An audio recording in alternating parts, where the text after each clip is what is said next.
Ja, mensen, ik wens jullie een ontzettend warm samen zijn met elkaar. En er zijn ook dominees die doen mij na de laatste tijd. Je hebt natuurlijk ook die verschrikkelijke dominee Gremdaad. Nou, die voert dominee Gremdaad bij het woord, maar hij is bestudeerd. Hij is bestudeerd en hij doet het eigenlijk helemaal niet grappig of zo.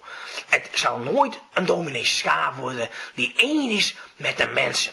Want er zijn mensen die in velen één zijn en met elkaar nooit dezelfde uitkomst hebben als dat zij naar binnen zijn gegaan. Want zo is het wel. Daar moet je maar om rekenen als je met elkaar tezamen bent onder de kerstboom. Want de kerstboom is vanzelf een heidens karwei om op te zetten, maar ook een heidens overblijfsel. Dat is zo. Maar weten wij allemaal, als wij daar met elkaar zitten, zo helemaal vol van het lekkere, grote, warme maal, dat wij met elkaar genoten hebben, met een heerlijk biefstuk of zo erbij, dat ook de arme dieren daar veel voor geleden hebben met elkaar. Want er zijn dieren die eigenlijk bijna mensen zijn. Die kleine, lieve wezentjes die onder de tafel zitten en daar met elkaar zo zitten te wachten tot ze wat toegeworpen krijgen van de rijk gevulde dis.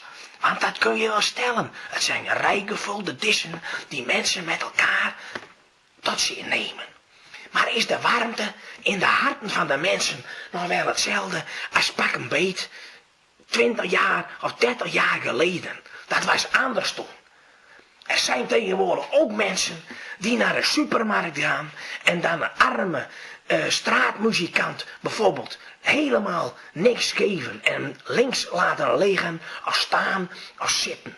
En soms missen deze mensen allemaal verschillende onderdelen van hun lichaam. Zodat het ook moeilijk is om voor de kerst warm te blijven, omdat je zo weinig nog kunt bewegen. Daar zijn mensen die in de beweging zitten heel anders in. Maar er zijn ook mensen die, hoewel alleen, toch iets uitstralen van, nou, kijk eens naar mij, ik heb de warmte in pacht. En als je de warmte in pacht hebt, dan kun je hem ook uitstralen. Uitstralen naar andere mensen. En hebben wij daar niet één heel groot lichtend voorbeeld van gehad, die wij met deze dagen eigenlijk ook en herdenken. Dat was, zeg het maar kindertje, ja, zeg het maar.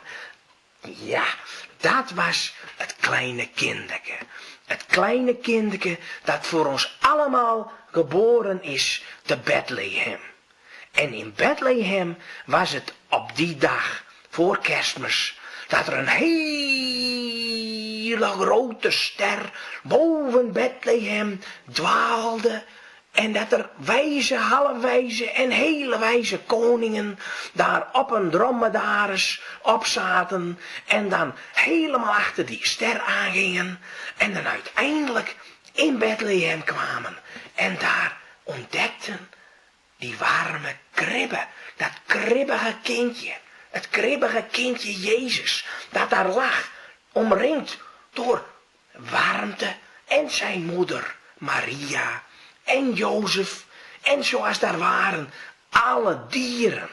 Want jullie weten, er zijn dieren, het zijn net mensen. Dus die zaten daar omheen.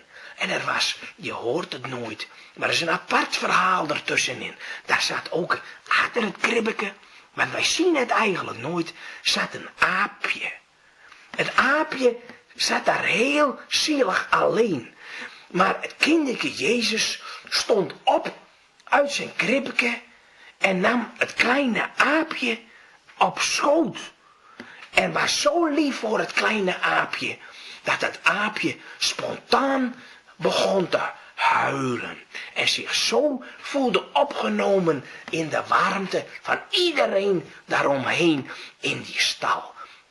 En als wij nou samen om de kerstboom zitten, moeten wij met z'n allen denken aan dat moment. Dat kleine aapje op schoot. En dan met z'n allen de warmte uitstralen. En dat onze huiskamer op dat moment een veilige, warme kribbeke is. En daar zou ik aan willen denken met elkaar. Dat alle mensen daar ook broeder worden. En met elkaar de warme warmte van het nieuwe jaar ingaan, hand in hand en zingend het warme grote kerstlied van alle mensen vieren kerstfeest en zijn één.